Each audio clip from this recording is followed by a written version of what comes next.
दोस्तों, क्या रावण अंगद का पैर उठा सकता था? आइए जानते हैं इस वीडियो के माध्यम से। राम की सेना में सुग्रीव के साथ वानर राज बलि और अप्सरा तारा का पुत्र अंगद भी था। राम और रावण युद्ध के पूर्व भगवान श्री राम ने अंगद को अपना दूत बनाकर लंका भेजा था, लेकिन वहां पर रावण ने अंगद का अपमान किया। अंगद ने तब अपनी शक्ति का परिचय देकर रावण को उपदेश दिया और पुनः राम के शिविर में लौट आए। अब सवाल यह उठता है कि अंगद में इतनी शक्ति कैसे आई कि कोई भी असुर राक्षस आदि उनका पैर हटाना तो दूर हिला भी नहीं पाए। दरअसल हनुमान, जामवंत और अंगद तीनों ही प्राण विद्या में पारंगत थे। इस प्राण विद्या के बल पर ही वे जो चाहें कर सकते थे। अंगद जब रावण की सभा में गए तो उन्होंने इसी प्राण विद्या के बल पर अपना शरीर बलिष्ठ और पैरों को इतना मजबूत कर लिया था कि उसे हिलाना किसी के बस की बात नहीं थी।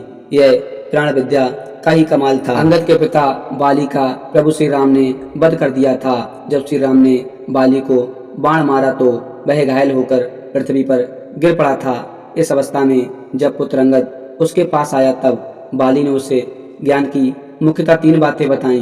पहली, देश काल और परिस्थितियों को समझो।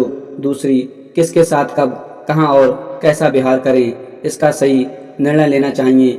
और तीसरी, पसंद नापसंद सुख दुख को सहन करना चाहिए और क्षमा भाव के साथ जीवन व्यतीत करना चाहिए। बाली ने अपने पुत्र अंगद से यह बातें ध्यान रखते हुए कहा कि अब से तुम सुग्रीव के साथ रहो। जब श्री राम जी लंका पहुंच गए तब उन्होंने रावण के पास अपना दूत भेजने का विचार किया। सभा में सभी ने प्रस्ताव किया कि हनुमान जी को ही दूत बनाकर भेजना चाहिए, लेकिन राम जी ने यह कहा कि अगर रावण के पास फिर से हनुमान जी को भेजा गया तो यह संदेश हो जाएगा कि राम की सेना में अकेले हनुमान जी ही महावीर हैं। इसलिए अन्य किसी व्यक्ति को दूत बनाकर भेजा जाना चाहिए जो हनुमान जी की तरह पराक्रमी और बुद्धिमान हो।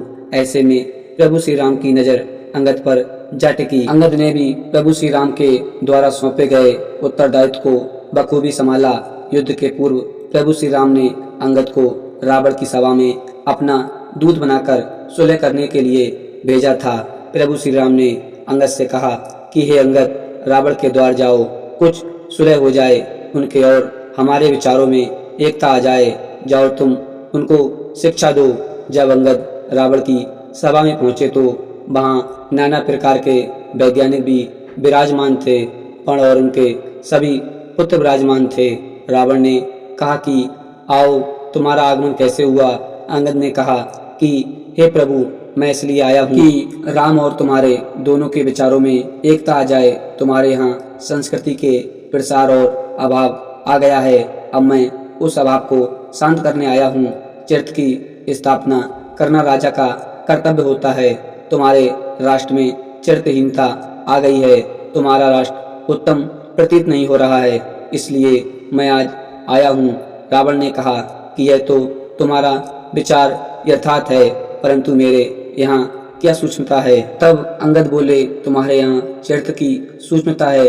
राजा के राष्ट्र में जब चरित्र नहीं होता तो संस्कृति का विनाश हो जाता है। संस्कृति का विनाश नहीं होना चाहिए, संस्कृति का उत्थान करना है।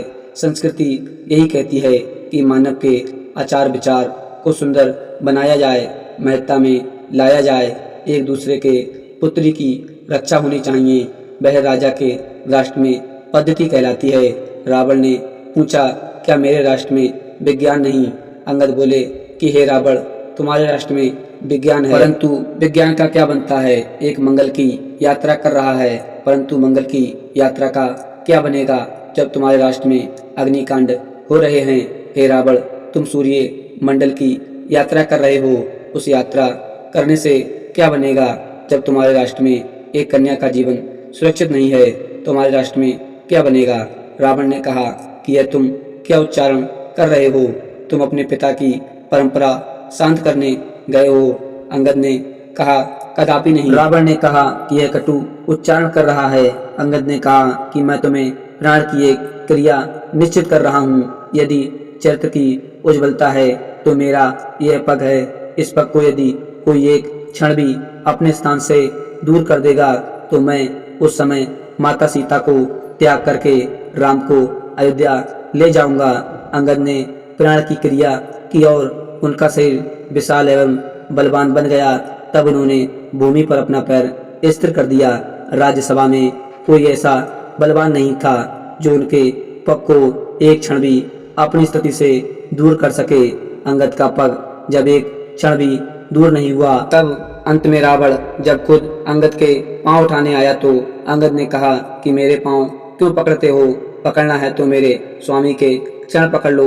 वह बहुत दयालु हैं, उनकी शरण में जाओ तो तुम्हारे प्राण बच जाएंगे, अन्यथा युद्ध में बंधु बांधवों समेत मृत्यु को प्राप्त हो जाओगे। यह सुनकर रावण ने अपनी इज्जत बचाने में ही अपनी भलाई समझी। तो दोस्तों, आशा करते हैं कि आज की वीडियो आपको जरूर पसंद आई होगी। अगर वीडियो पसंद आई हो तो चैनल को सब्सक्राइब कर दें। मिलते हैं एक नई वीडियो में, तब तक के लिए जय हिंद, धन्यवाद।